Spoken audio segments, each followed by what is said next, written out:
maestra, entonces vamos aquí a compartirles para dar inicio a la segunda parte.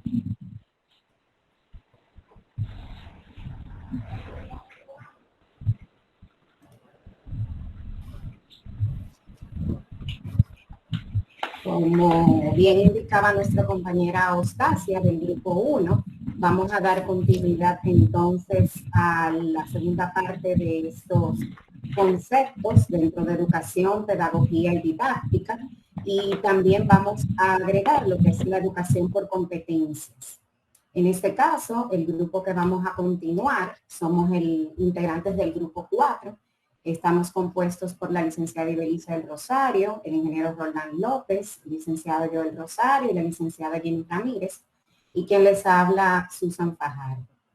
En este caso, vamos a iniciar, ¿verdad? Vamos a interactuar un poquito y vamos a leer esta frase de Jean Piaget que dice: la educación no es la transmisión de conocimiento, sino la construcción de conocimiento en la mente del alumno. Ya escuchamos en el grupo 1 algunos datos sobre eso y la propia maestra pues habló exactamente de que no solamente a nivel de educación podíamos hablar de transmisión, pero igual, ya que hemos leído esta frase, me gustaría algunas opiniones que nos puedan decir más o menos qué les deja o qué nos aporta, ¿verdad? Esta frase en la parte educativa que estamos mirando. Vamos a ver quién ha levantado la mano. Emily. Buenas. En cuanto a la frase, es algo que verdaderamente debemos de llevarlo al entendimiento práctico del maestro. Nosotros en el aula, por mucho que expresemos ideas, no vamos a lograr transmitirla tal cual a nuestros estudiantes. Debemos de ocuparnos de generar en ellos ese proceso de razonamiento para que ellos comprendan lo que queremos trabajar, el tema a desarrollar, que sean ellos que hagan ese proceso mental de decodificar, de razonar la temática que le presentamos mediante actividades que nosotros pensemos que le van a ayudar a efectuar el proceso de aprendizaje como tal. Bien, muchas gracias, Emily. Vamos a seguir con Erwin Pérez. Sí, interesante este punto, donde aclara que la educación no es la transmisión de conocimiento, o sea, no se trata de hacer una transferencia bancaria, de sacar dinero y ponérselo en el bolsillo a alguien. O sea, el proceso de aprendizaje, dígase de enseñanza-aprendizaje, es mucho más complejo. Ya en este nuevo enfoque de educación no tradicional, se tiene claro y muy preciso que el conocimiento se construye. El docente no es quien tiene la única fuente de información, como anteriormente se tenía pensado, para poder transmitir conocimiento. Eso es imposible, sino que es el estudiante que puede construirlo a través de su propia experiencia, de manera autónoma o guiado por el profesor. Sí, muchas gracias, Kevin. Igual vamos a completar esta tanda de participaciones con Alquis Bello. Sí, gracias, compañera. Bueno, si fuera una transmisión de conocimiento, pues no estaríamos aquí, ninguno de nosotros, ¿cierto? La función final de nosotros es crear las condiciones para que el aprendiz pueda crear su propio conocimiento a partir de las experiencias que por medio de las diferentes estrategias y actividades de enseñanza y aprendizaje que diseñemos, entonces ellos puedan lograr adquirir estos conocimientos que le van a servir en su vida. Es cuando. Bien, muchas gracias a todos los que han participado. Queríamos como que dar inicio con una frase que va muy conectada también con lo que nos ha expuesto pues el grupo 1 y de igual forma dando continuidad. Entonces vamos a seguir con la parte ya de los conceptos como tal, en este caso de educación, donde se van a desarrollar más estos puntos que se han evaluado ya desde el inicio a nivel de concepto por el grupo 1. Adelante, Denise. Buenos días una vez más, buenos días distinguida maestra, buenos días compañeros maestrantes. En esta mañana seguiremos abordando, como bien dijo Susan, el tema de la educación y la pedagogía. Y concatenando ya con lo que han dicho nuestros compañeros del grupo número 1, de que la educación es la base del desarrollo, podemos decir que la educación es la base de la sociedad. Una sociedad donde no hay educación, lamentablemente, no podrá tener un desarrollo. La educación, como decía la frase, es la construcción del conocimiento, es la facilitación que se le da a nuestros alumnos para que ellos puedan construir su propio aprendizaje, para que ellos puedan adquirir nuevas habilidades, nuevas destrezas y puedan pues de manera desarrollarse en la sociedad en la que se desarrollan. Bien, hemos mencionado en varias ocasiones al filósofo, educador, pedagogo, Freire. Este personaje afirma que la educación es la única herramienta que tenemos para sentirnos seres libres. Es la única herramienta que nos va a permitir a sentirnos realizados. Y yo quise llevarlo a un ejemplo de la cotidianidad. Por ejemplo, cuando nosotros iniciamos una capacitación o iniciamos un programa académico, cuando logramos finalizar con el programa, no sé ustedes, pero en lo particular yo me siento libre, me siento realizada, me siento que soy capaz de lograr todo lo que yo me proponga. ¿Por qué? Porque esto nos lo da la educación, esa inyección de positivismo que nos aporta lo que es la educación. Y algo muy importante es que debemos de saber que el ser humano nunca deja de aprender. El ser humano comienza a aprender desde la concepción durante su vida a nivel ya desde el kindergarten hasta la universidad. Y es ahí donde vamos a hablar, hablando de capacitación, de los diferentes tipos de educación que tenemos. Tenemos lo que es la educación formal, que no es más que aquella que tiene lugar dentro de un programa organizado, es impartido por las diferentes organizaciones académicas, llámense las escuelas, llámense los institutos, llámense las universidades. Esta educación puede conducir a la obtención de un título y reconocimiento a nivel de la sociedad, como lo mencionaba ahorita, lo que no va a generar un sentido de pertenencia, un sentido de libertad. También tenemos lo que es la educación no formal, que es aquella que, como su nombre lo dice, se recibe de manera intencional y organizada, pero por fuera de lo que son las instituciones académicas. Aquí no vamos a obtener un título. Simplemente vamos a educarnos de manera informal. Y por último tenemos la educación informal, que es aquella que se da a lo largo de la vida, que se da a lo largo de las experiencias, que se da a lo largo de los errores. Un ejemplo de esta educación informal podría ser esas personas que saben pintar sin haber ido a ningún instituto a practicar pintura. Esas personas, por ejemplo, que se dedican a, qué sé yo, a la desabolladura y pintura, pero nunca han ido a un Infotec, nunca se especializaron en esa área, pero que sí aprendieron el oficio. A eso es que nos desarrollamos con la educación formal, con la educación informal, y también la llamamos la educación de la vida, porque como dijimos anteriormente, se va desarrollando en el transcurso de la vida. Luego ya de haber abordado los tipos de educación, vamos a pasar ahora a la pedagogía. Me encanta este tema de la pedagogía, porque cuando pienso en pedagogía, pienso en niños, en esa mente vacía que nosotros vamos a moldear cuando llegan a nuestras manos, ¿verdad? Llegan fresquecitos, llegan como una corchita, entonces nosotros vamos a ayudarlo a que ellos construyan su conocimiento.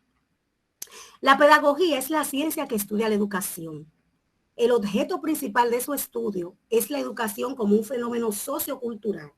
¿Por qué como un fenómeno sociocultural? Recordemos que nosotros, los seres humanos, las personas, estamos para vivir en sociedad, para desarrollarnos en sociedad.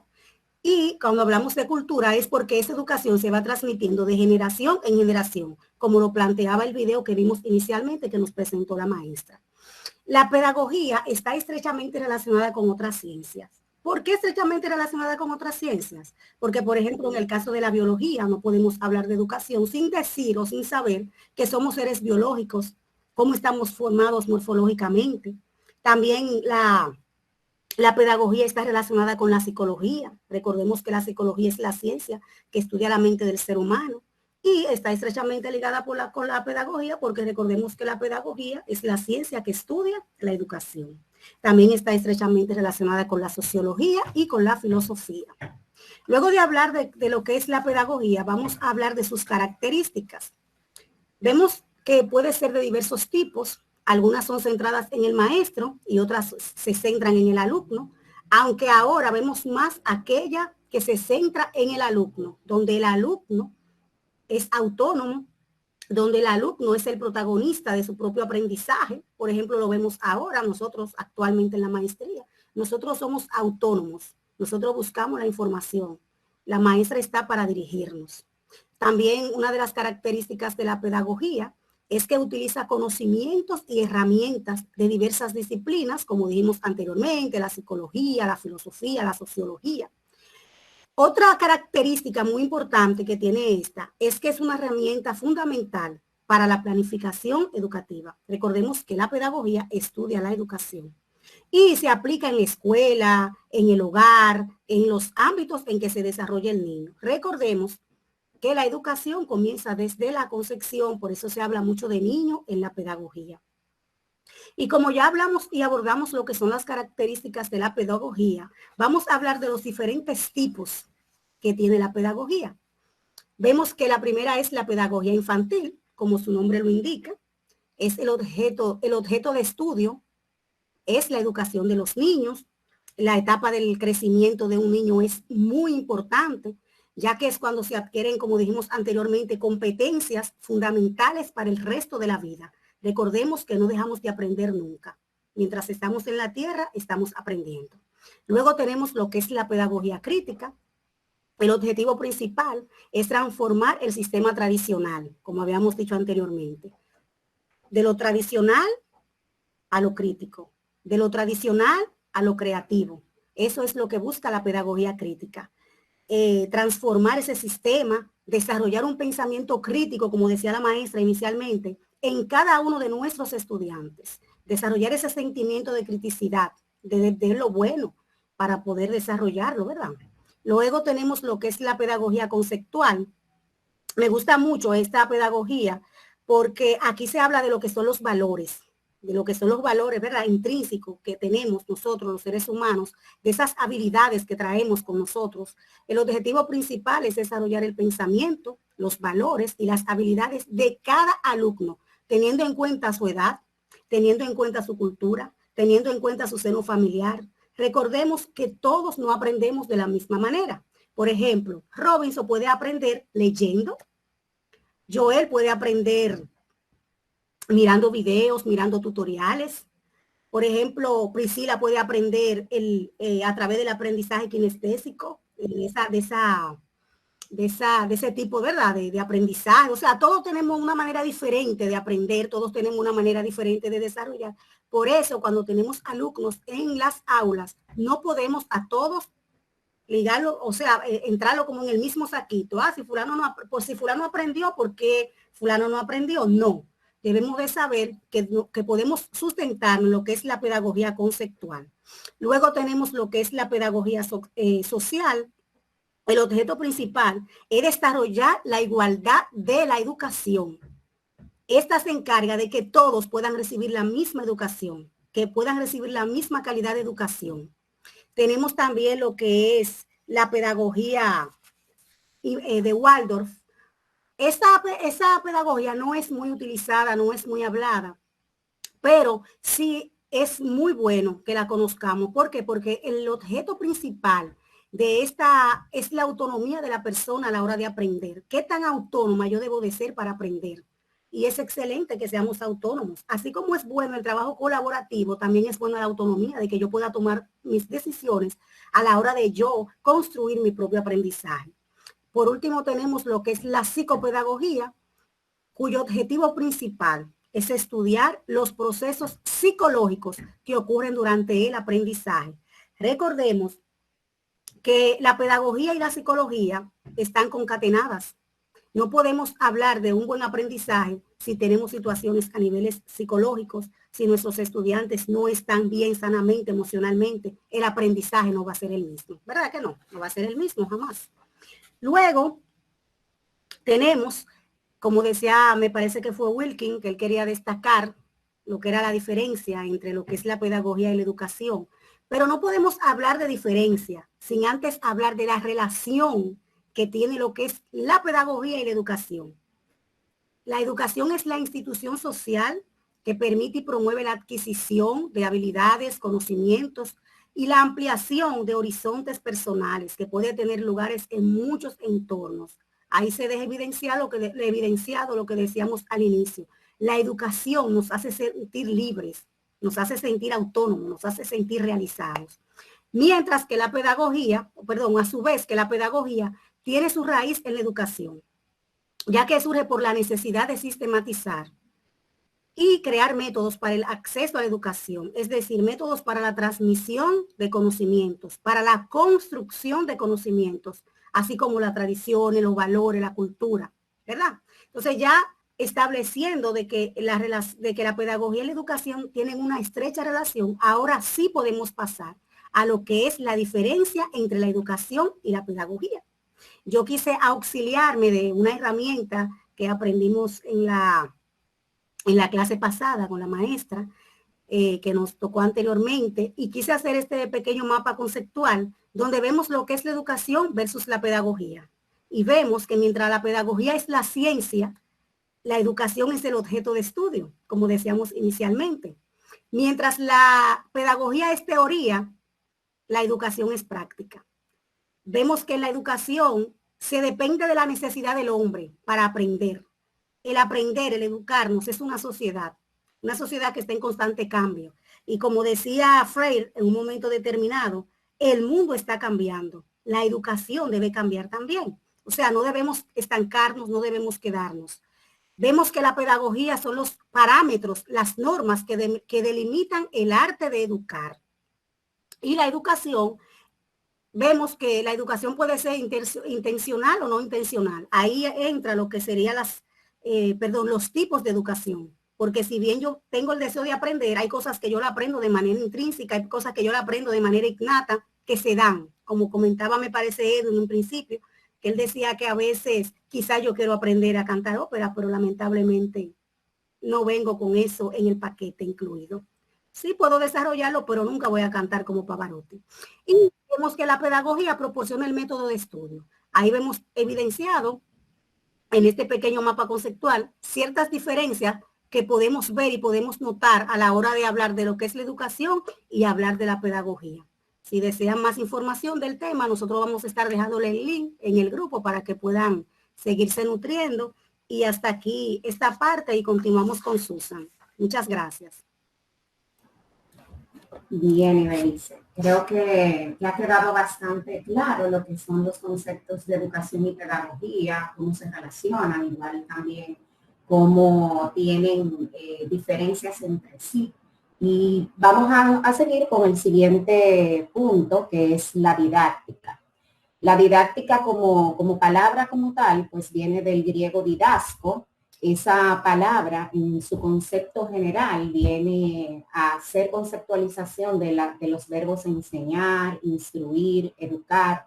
Y obviamente que esa enseñanza, esa instrucción sea con una exposición clara, que podamos ser sencillos en la manera de aplicar esa didáctica, ese concepto como tal.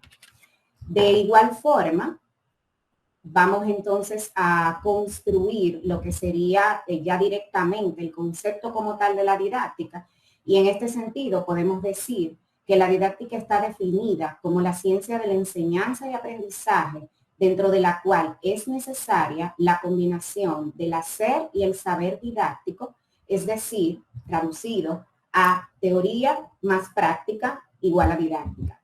¿Por qué es importante hacer la aclaración? Porque muchas veces a nivel de educación, a nivel de didáctica, queremos aplicar conceptos solamente prácticos. Sin embargo, tenemos que conocer los conceptos teóricos para poder llevar eso a la parte didáctica. Y no todo debe ser solamente práctico ni solamente teórico, sino que ahí tenemos que evaluar y hacer una balanza de ambos conceptos y podemos aplicar entonces lo que es una mejor didáctica para lo que queramos enseñar. En tal sentido, la didáctica pues tiene unas clasificaciones. De igual forma está la didáctica general, que prácticamente es una didáctica, así como su nombre lo dice, engloba todo lo que tiene que ver con los principios generales del proceso de enseñanza y aprendizaje. Hay unos objetivos educativos, pero prácticamente a nivel global de las materias. Tiene elementos comunes para el estudio de la educación y se critican corrientes y pensamientos didácticos, pero todo a nivel general. No nos vamos a lo particular. A nivel de didáctica diferencial, hablamos de que se aplica exclusivamente al sujeto. O sea que dependiendo del contexto de los individuos a los que les estemos aplicando la educación, la pedagogía y esta didáctica, pues entonces esta didáctica se va a adaptar a ese sujeto, a ese entorno. Y esas estrategias de enseñanza y aprendizaje deben adaptarse a ese entorno, a ese alumno al que le estamos tratando de enseñar. Y también está la didáctica especial, entonces, donde ya nos vamos a decir, vamos a desmenuzar. Primero veíamos la didáctica general, donde era un englobamiento general, podía ser cualquier materia. Aquí entonces nos vamos a las ciencias matemáticas, a las ciencias naturales, a las lenguas españolas, o sea, nos vamos directamente a qué materia nos vamos a enfocar. Y tiene que ver básicamente con la norma general de aplicación de esa disciplina, de cómo la queremos enseñar. Dentro de la didáctica, pues también tenemos unos objetos, un objetivo al que va claramente esta didáctica. Entonces, hablamos en ese sentido de objeto formal y objeto material. El objeto formal se enfoca básicamente en la realidad y el énfasis que se enseña dentro de la didáctica. Es exclusivamente ese proceso de enseñanza y aprendizaje. Sin embargo, el objeto material, pues entonces ya se va a las estrategias y métodos que estemos utilizando para poder aplicar esa didáctica que vimos en el objeto formal como proceso de enseñanza y aprendizaje. ¿Qué estamos haciendo? ¿Qué estamos aplicando dentro de eso que estamos tratando de enseñarle a nuestros alumnos? Entonces, a eso se considera objeto material. ¿Cómo transmitimos la información a nuestros discentes? En tal sentido, muchos autores han venido hablando con relación a los objetos de las enseñanzas a nivel general, pero me quedé básicamente con Miguel Ángel Zabalza, quien nos ha hablado a nivel como más claro de cuáles son esos objetos a nivel de didáctica, y él los expone como problemas o problemáticas que debemos buscarle soluciones para poder entonces aplicarlos a nivel de enseñanza y aprendizaje.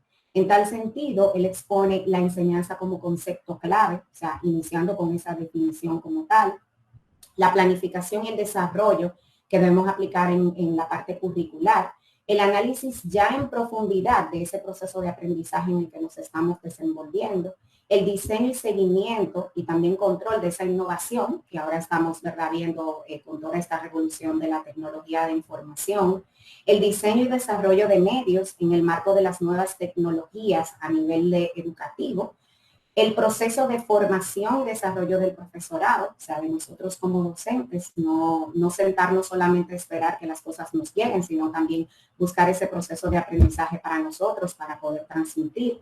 Y los programas especiales que vienen también dentro de ese proceso de aprendizaje en la instrucción, hacia dónde queremos llegar.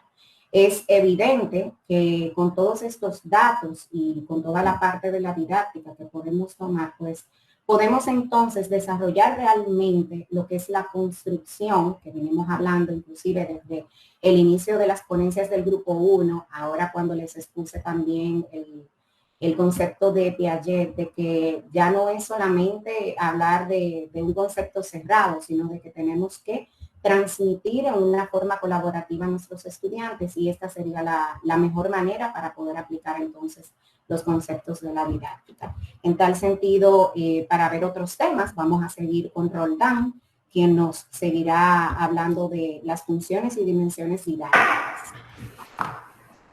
Gracias, Susan. Como ya hemos hablado, la didáctica en este grupo, en este caso, es aplicada por los docentes. Y cuando los docentes lo aplican de la forma correcta, hay muchas funciones que van a ayudar a que se tenga un verdadero aprendizaje de parte de los estudiantes. Entre todas las funciones, rescatamos 7 en específico que entendemos son las más importantes en esta ocasión. Esas 7 son el aprendizaje agradable, la orientación de la atención, recapitulación o repaso, procesamiento de la información, interdependencia social positiva, evaluación y la reflexión. Con el ambiente agradable, el docente tiene que promover un ambiente donde el estudiante se sienta cómodo, que sea un ambiente confortable y que ayude a fortalecer fundamentalmente la parte psicológica. En la parte de la orientación de la atención, en este punto los estudiantes deben presentar atención a las instrucciones del profesor. Los docentes deben ser capaces de captar el interés del estudiante de manera que lo podamos mantener dentro de nuestra clase y de lo que se está impartiendo. También tenemos la recapitulación o repaso. Cada cierto tiempo, ya según determine el profesor, cada 15, cada 20, cada 10 minutos, de acuerdo a la ansiedad que entendemos, según el grupo que tengamos, este debe hacer un repaso o una interacción de forma que se pueda ir evaluando en el camino y los estudiantes puedan captar de mejor manera lo que se está enseñando.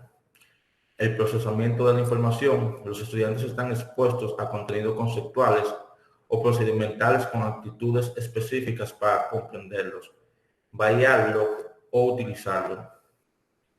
También tenemos la interdependencia social positiva, donde los estudiantes socializan sus experiencias, conocimientos y destrezas, habilidades o aprendizajes adquiridos, hablándolo o demostrándolo. Encontramos también la evaluación, donde se busca la evaluación de la adquisición o el desarrollo que se ha tenido durante la enseñanza. Y por último, la reflexión. Este es un momento dedicado a los estudiantes para identificar y que ellos se evalúen y ayuden también a determinar cómo va su aprendizaje de acuerdo al futuro. Algunos autores lo interpretan como SSMT por lo que significa significado, sentido, metacognición y transferencia de la experiencia de aprendizaje. Dentro de la didáctica también podemos encontrar que esta tiene ciertas dimensiones a las que toca o alcanza. Las dimensiones a las que toca, algunos autores han determinado que la didáctica puede ser considerada como parte de ciencia o tecnología, pero también como parte del arte. Entonces, basado en eso, podemos llegar a la conclusión de que las dimensiones de la didáctica son 3. Dimensión artística o artesanal, dimensión tecnológica y dimensión científica. Dentro de la dimensión artístico artesanal, las habilidades aumentan con una experiencia más o menos regular. La tradición y la intuición permiten a los instructores resolver problemas reales y cotidianos. Tenemos autores como Eichler, que piensa que la enseñanza de las actividades artísticas tienen varias formas y varían. Una de las formas que es una experiencia estética para los profesores y alumnos. También él establece que la didáctica artística tiene un performance artístico que desencadena la acción, se adapta al clima generado y combina a la perfección la interacción con lo que el alumno desea. Tenemos también que las actividades académicas, aunque no sean habituales ni sean estrictamente reguladas, pueden implicar riesgo imprevisto y los estudiantes y el alumno y el profesor tienen que tener la creatividad necesaria para poder resolver esos imprevistos. Por último, él le dice que los objetivos a perseguir a menudo se crean en este proceso, que es parte de lo que la artística, el arte, la artesanía vive cada día. Tenemos también la dimensión tecnológica, que un cuerpo que es un cuerpo de conocimiento, es una tecnología. Si es compatible con la ciencia moderna y puede ser controlada por método científico. Con esto no se quiere encasillar al uso de artefactos electrónicos como tablet, dispositivos, sino como el concepto de lo que es tecnología en sí. En otras palabras, la técnica que se emplea, que en este caso es el conocimiento científico y que se le da una utilidad, es lo que se determina como tecnología, y por eso se entiende que la didáctica tiene este alcance. Y por último, pero no menos importante, tiene una dimensión científica. La didáctica cumple con los criterios de validez científica si se reconoce su capacidad para integrar factores subjetivos en las explicaciones de los fenómenos. Por un lado, tenemos suficientes conceptos, juicios y razonamientos estructurados para generar nuevas ideas, tanto de forma inductiva como deductiva. Esto es un fenómeno sistemático de conocimiento en virtud de su estructura, orden y grado de coherencia interna. Con esto podemos ver que la didáctica no solamente se enfoca en una parte, sino que va orientada a todo lo que es la educación, ciencia, tecnología, arte. Por ende, el usarla correctamente, el implementarla correctamente, haciendo uso de las funciones, va a ayudarnos a tener un ambiente correcto y permitir que el aprendizaje sea más claro y que logremos los objetivos que hemos establecido. Es todo de mi parte. Pasamos a mi compañero Joel, que seguirá con la siguiente exponencia. Muy buenos días para todos de nuevo. En nuestro caso vamos a hablar un poquito de lo que es la educación por competencias a nivel general, antes de pasar con mi compañera Jenny, que va a explicar cómo tienen que ver en el currículum dominicano. La educación por competencias es un enfoque pedagógico que busca formar a los estudiantes con habilidades y conocimientos prácticos. Esa es la premisa inicial que toma como base dicho enfoque, y vamos a ver ciertos detalles de cómo sería aplicado y cómo son los parámetros y características que debe tener en las siguientes diapositivas. Entonces, podemos decir en la siguiente diapositiva, Susan, que tendríamos que tener pendiente las siguientes conceptualizaciones. ¿Qué son competencias según el punto de vista de este enfoque? Bueno, son habilidades o conocimientos necesarios para resolver problemas complejos o situaciones. Estas situaciones van a depender mucho del contexto, que es uno de los elementos que tenemos que mencionar en esta partecita, donde uno va a reaccionar, va a desarrollar ciertas competencias, como ya mencionó nuestra compañera Ibelice, va a aplicar los diferentes tipos de educación, pero hay conocimientos que usted va a recordar más que otros, o por la utilidad que usted le da y con la efectividad que usted lo usa. Muchas veces lo que es la educación por competencia sale como un enfoque a tratar de romper lo que es la educación tradicional, donde se trataba de que los individuos, en este caso los discentes, los estudiantes, adquirieran conocimientos que quizás nunca en su vida iban a utilizar. A muchos de nosotros nos pasó en algún momento que adquirimos un conocimiento que a nosotros mismos nos preguntamos, ¿para qué yo voy a utilizar eso en la vida? ¿Para qué me va a servir? Y en contraposición de esto, pues la educación por competencia como enfoque trata de que el individuo tenga conocimientos que pueda utilizar, que le sean hábiles para él poder manejar eso. Entonces tenemos que la educación por competencia es un modelo que tiene como objeto desarrollar habilidades y destrezas y conocimientos prácticos en los estudiantes que pueden enfrentar los retos de la vida diaria, es decir, que puedan utilizarlo para todo lo que le concierne, es decir, la educación sea parte del ser humano como individuo. Siguiente, Susan.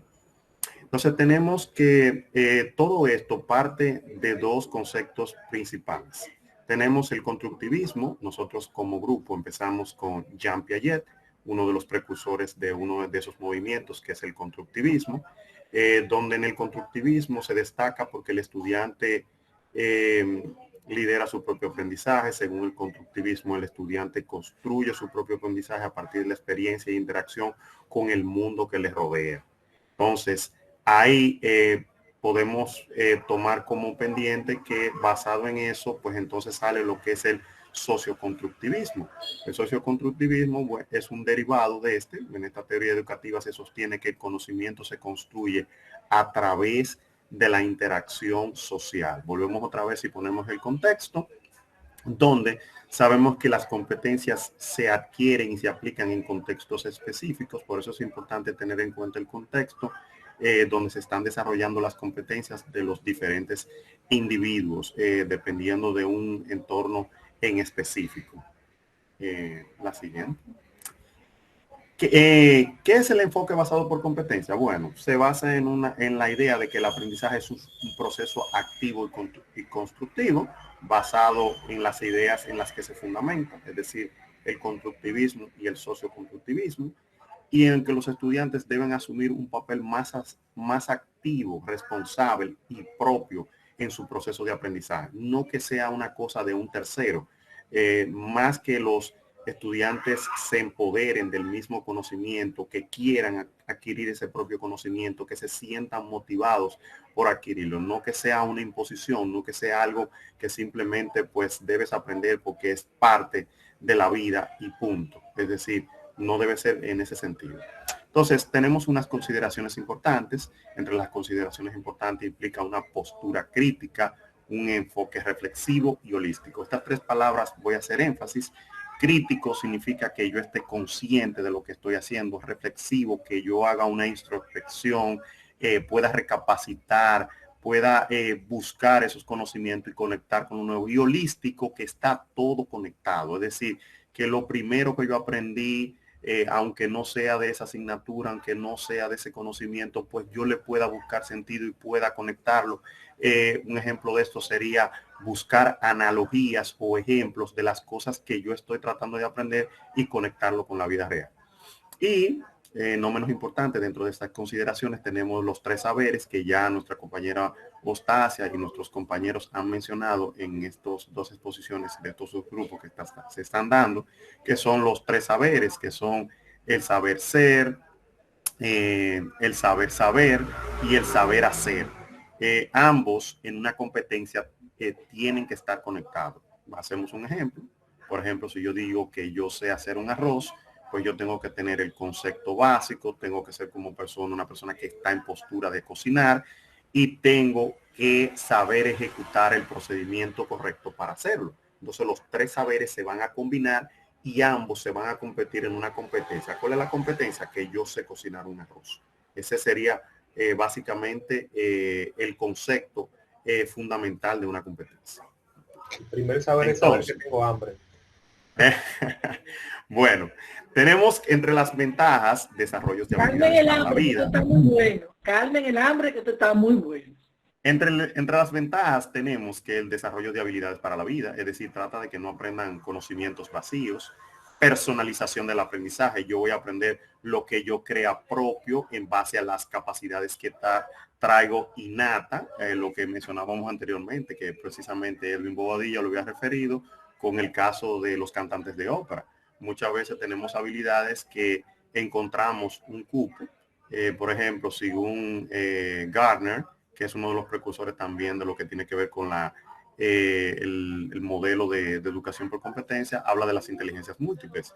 Y dentro de las inteligencias múltiples, por ejemplo, si yo tengo muy desarrollada mi inteligencia espacial, pues yo voy a terminar de manera inconsciente o consciente en una carrera que esté ligado a eso, arquitectura, diseño gráfico, porque ya yo tenía una habilidad nata para lo que es la parte espacial, la inteligencia espacial, ubicarme, poder dibujar. Entonces ahí, pues entonces yo tendría una personalización del aprendizaje, porque qué tanto yo le di a eso en la vida para yo perfilarme en eso. Si yo desde niño sabía dibujar bien, me gustaba mucho el dibujo, me pusieron en Bellas Artes, luego me pusieron en un Politécnico de Arte, luego entré a la universidad y estudié arquitectura, pues lógicamente que yo cuando alcance la edad de 30 años voy a tener un expertise muy alto porque me perfilé en la vida para eso. Entonces la personalización del aprendizaje se refiere a eso en la competencia.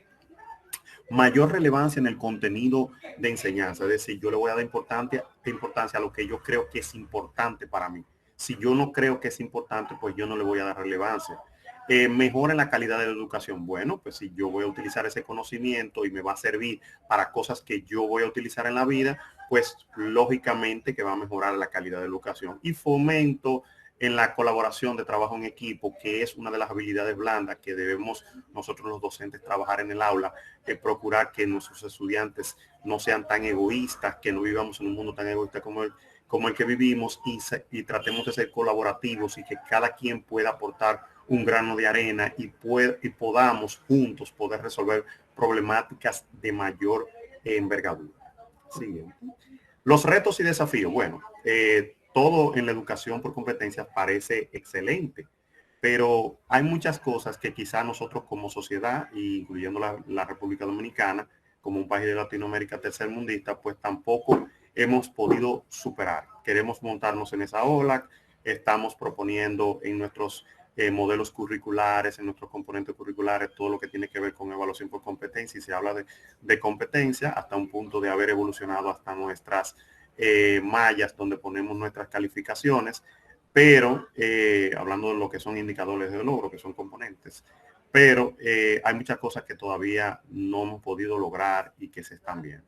Uno de ellos es que las competencias son complejas y difíciles, porque estamos hablando de evaluación procesual, no estamos hablando de evaluación sumativa. Dentro del lenguaje de los profesores significa que yo voy a tratar de hacer algo que no es simplemente ya porque él me dio un resultado. Sí, tiene que obtener ese resultado, pero ¿cómo hizo el proceso?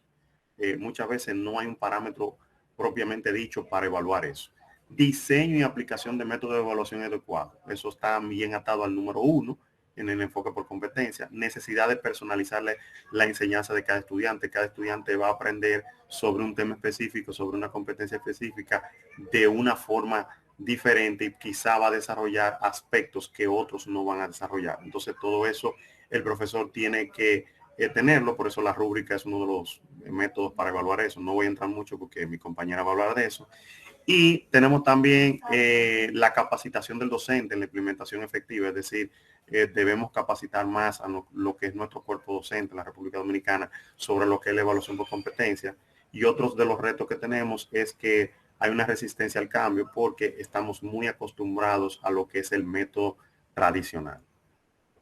Entonces, ¿cuáles son los roles que debemos asumir la comunidad educativa en base a la educación por competencia? El docente debe convertirse en un facilitador, el estudiante debe ser protagonista de su aprendizaje y el padre debe acompañar y involucrarse en el proceso de enseñanza-aprendizaje. Esos serían los roles. Entonces, en la siguiente voy a dejarles con mi compañera Jenny, que hable sobre lo que son los componentes del currículum. Hay mucha más información que vamos a estar compartiendo. No hablé nada de los precursores, pero si les interesa ese material va a estar listo para que sepan cuáles son las personas que más han hablado en este tema en educación y puedan nutrirse en base a eso. Podemos continuar. Muy buenos días a los compañeros y la maestra. Como bien dijo mi compañero, vamos a hablar acerca de los componentes del currículum. Y cuando hablamos de componentes, hacemos referencia a los elementos que forman parte e integran el diseño curricular dominicano. Dentro de esos componentes, sabiendo que nuestro diseño curricular tiene un enfoque por competencias, están las competencias, valga la redundancia, los contenidos, las estrategias de enseñanza-aprendizaje, las actividades, los medios y los recursos que son utilizados para ese aprendizaje y la evaluación. Dale, Susana. Según nuestro diseño curricular, una competencia es la capacidad de actuar de manera eficaz y autónoma en contextos diversos, movilizando de forma íntegra conceptos, procedimientos, actitudes y valores. Ya mis compañeros han hablado antes, pero ¿a qué se refiere esto? Simple. Una persona es competente cuando en su accionar puede integrar el saber hacer y el saber ser. Y vemos cómo estos se relacionan con estos componentes. Saber conceptos. saber hacer procedimientos y saber ser actitudes y valores. Nuestro diseño curricular se fundamenta y se estructura atendiendo a dos tipos de competencias, que son las competencias fundamentales y las competencias específicas. Las competencias fundamentales expresan las intenciones educativas de mayor relevancia y también son esenciales para el desarrollo pleno e integral del ser humano. Dentro de estas competencias, nuestro currículo tiene la competencia comunicativa, competencia ambiental y de la salud, competencia científica y tecnológica, competencia de resolución de problemas, competencia ética y ciudadana, competencia de pensamiento lógico, creativo y crítico y competencia de desarrollo personal y espiritual. Todas ellas lo que buscan es que el individuo de forma gradual vaya desarrollándose a lo largo de la vida. Por otra parte, también tenemos las competencias específicas y se refieren a las capacidades que el estudiante debe adquirir y desarrollar con la mediación de cada área del conocimiento. Dicho de una forma más sencilla, son las competencias específicas de cada área curricular y estas vienen a apoyar lo que son las competencias fundamentales. Ya eso lo vimos, que esas son las 7 competencias que le hacía mención. Otro de los componentes de nuestro diseño curricular son los contenidos. Y estos son los saberes de las áreas curriculares de los cuales se concretan y desarrollan las competencias específicas. Dado a que los contenidos son mediadores de aprendizaje significativo, es bueno y siempre se toma en cuenta que al momento de su selección, estos puedan desarrollar y puedan, no me gusta la palabra ideal, puedan aportar al desarrollo de las competencias antes mencionadas. Otro de los componentes que también tenemos son las estrategias de enseñanza y aprendizaje. Y aquí debemos hacer una pausa porque estas juegan un papel fundamental para el docente. El docente juega un papel fundamental en esta, pues él es el responsable de elegir la estrategia de enseñanza y aprendizaje que sea adecuada para sus alumnos. Este también debe diseñar y con ella buscar que el alumno pueda desarrollar las competencias. Estas se refieren a las intervenciones pedagógicas realizadas con la intención de potenciar y mejorar los procesos de enseñanza y aprendizaje. También son un medio para contribuir a un mejor desarrollo, tanto cognitivo, socioafectivo y físico del estudiante. Posibilita estas estrategias que el estudiante enfrente situaciones y aplique sus conocimientos, sus habilidades, sus actitudes y sus valores en diferentes contextos. Tenemos también las actividades, que aquí es donde, vamos a decir, se aplica, se aplican los conocimientos. Y estas son organizadas pedagógicamente y tienen la finalidad de proporcionar la oportunidad de vivenciar y que el estudiante pueda experimentar aquellos comportamientos desarrollados, asociados al desarrollo de las competencias que ya hemos mencionado, tanto las competencias específicas como las competencias fundamentales. Otro de los componentes que tenemos, y es muy importante, son los medios y recursos para el aprendizaje. Miren, para que se desarrolle utilizando este componente una competencia, es necesario que estos medios y recursos para el aprendizaje se diversifiquen, es la palabra, y se diversifiquen en cuanto a usos y en cuanto a formatos, y se tome en cuenta al momento de utilizarlos el contexto de los estudiantes. ¿Cuál es su estilo de aprendizaje? Como decíamos ahorita, o decían los compañeros, yo no, los compañeros, ¿qué tan importante es los diferentes estilos de aprendizaje para alguien que quiere o desea aprender? El contexto donde ellos se relacionan, donde ellos se desenvuelven y las necesidades de cada uno, valga la redundancia.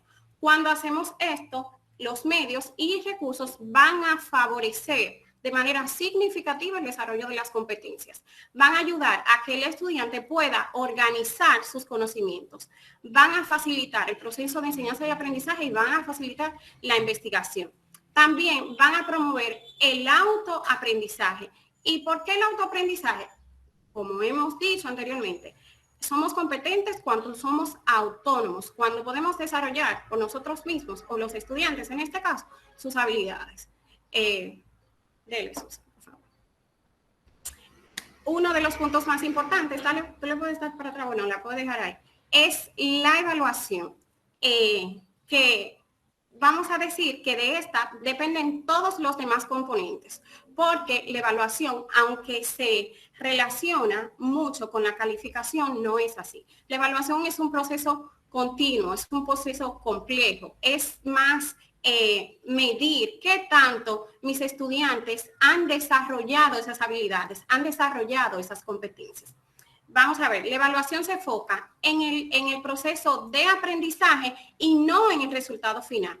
Decía Joel ahorita que la evaluación es un proceso continuo, es decir, procesual, que se va dando durante todo el recorrido de un estudiante, desde el momento que pisa la escuela hasta el momento en que se va. Y miren, por ejemplo, en la plataforma la maestra puso unas preguntas a ver qué tanto sé. Eso es un tipo de evaluación, se llama en este caso evaluación diagnóstica. Vamos a ver qué los estudiantes traen, así ella puede determinar, para eso nos sirve la evaluación, qué tanto nosotros dominamos y qué realmente necesitamos. Y ya las habilidades, los contenidos y todos los demás componentes van a ir relacionados y van a cumplir con las necesidades que tenemos. Otro punto es que la evaluación se realiza, como ya dije, de manera continua y se retroalimenta al estudiante para que éste pueda mejorar su aprendizaje. La evaluación también incluye la autoevaluación, la evaluación entre pares, así como la evaluación del docente. Y en términos ya de maestros y educativos, se utilizan estas tres: autoevaluación, heteroevaluación y coevaluación.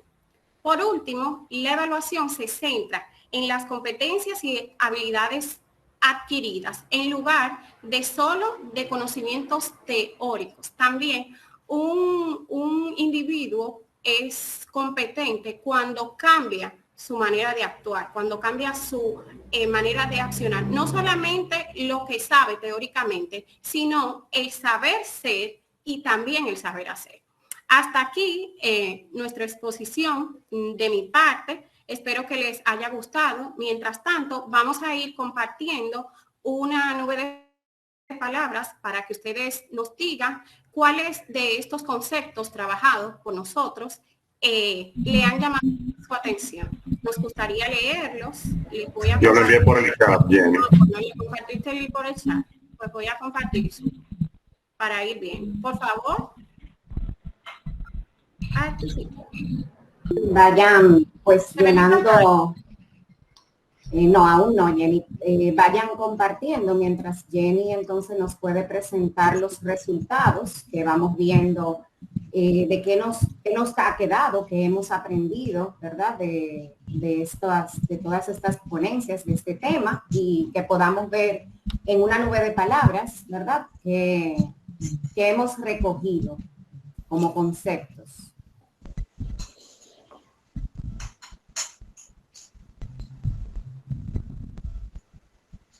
Espérense un momentito que estaba pensando.